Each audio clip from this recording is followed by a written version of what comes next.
Well, things have escalated. So you might be wondering, Phoenix, why the hell is this engine busted apart in 9,000 pieces? Well, this is going to be something you might even encounter with. For example, on this engine, obviously it turned over good, it ran. The only bad thing was this piece here on the crank was wallowed out. But this top end was brand new. Well, what happened is I put this engine in, and I noticed it had a weird rough spot, I guess you would call it. And it's like as you're rotating the engine, it would kind of go, it'd be all smooth, and then it would just kind of freeze, and then it would free back up. Almost like it was trying to seize again. And I checked over here, you know, sometimes you have a bolt here that seizes, or this up, and it doesn't want to turn. Sometimes it's something with your stator bell, you know, and wasn't none of that.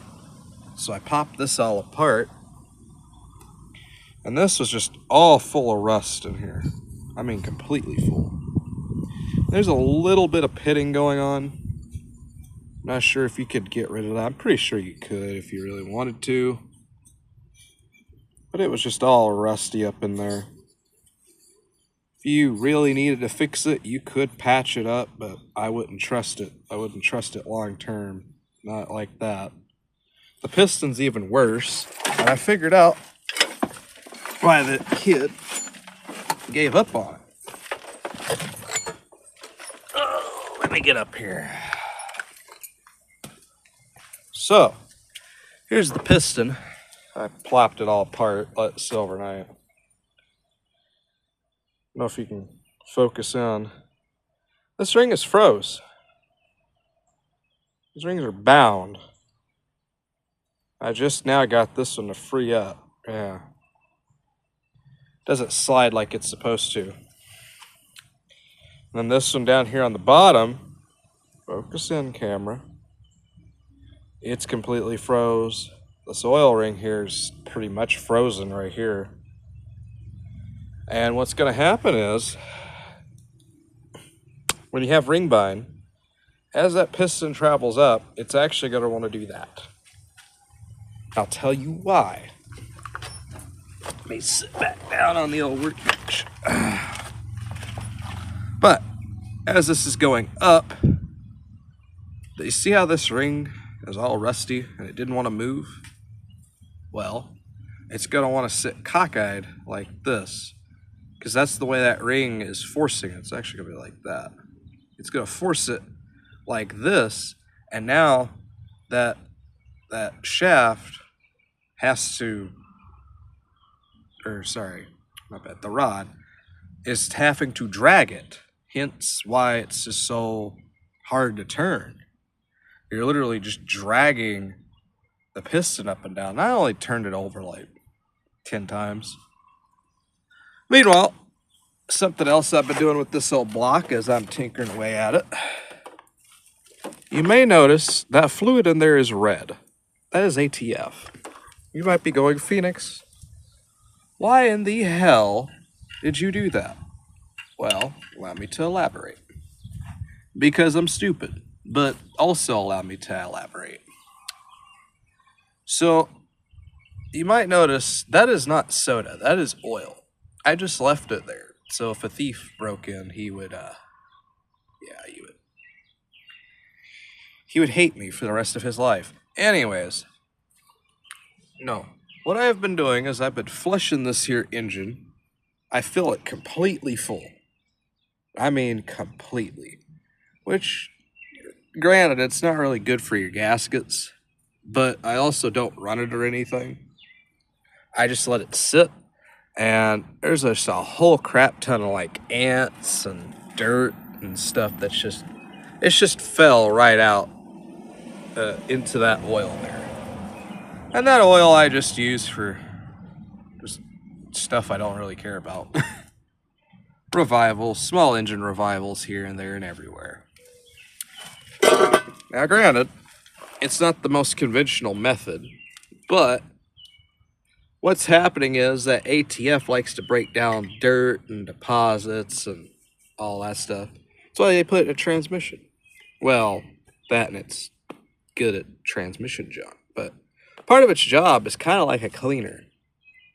In fact, if you got a whole bunch of carbon buildup, an old timer trick was to pour a little bit of that ATF down the intake and let it eat. And it eats up all this stuff right here. In fact, you can kind of see where I put it in that old cylinder. Like, focus in right here. So, I'm gonna button all this up. And to those wondering about, oh, you could still reuse it, there's all that rust. That ring is just frozen stuck.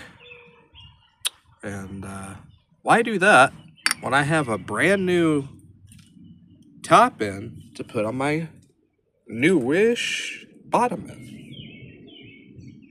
So yeah, always keep junkyard engine swap pro tip. Keep your old engine for now until you pull everything you need off of it. I threw it on Marketplace, by the way. But no top end.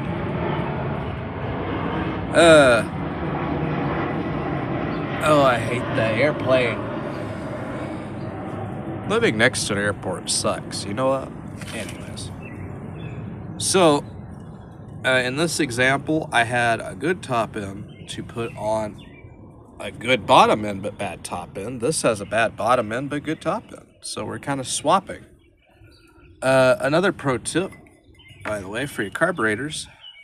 If you don't like to run the original intake, or if you're in my example, too cheap to run a brand new one that's like $50 for this specific rig, go to the junkyard, buy you like a radiator hose for like $7 and cut it.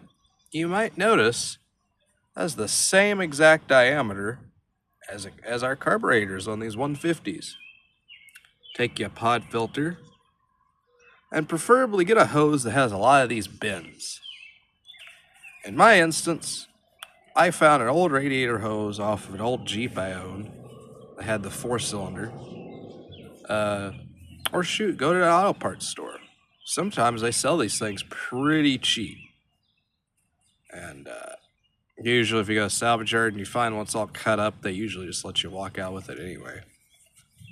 Unless you're with one of them terrible salvage yards, in which case I feel bad for you.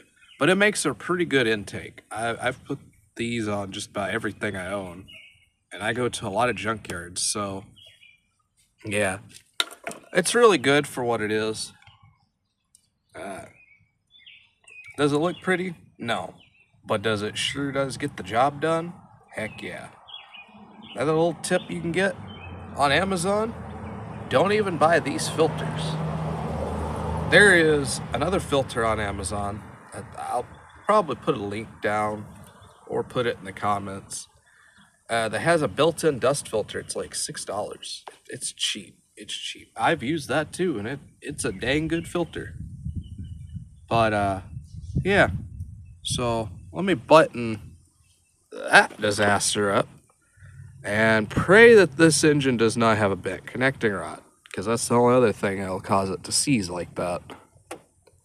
But it goes up and down nice, and yeah. And the slight bend, this one has it too. So, not sure what's going on, but I'll keep y'all posted. Alright, see ya.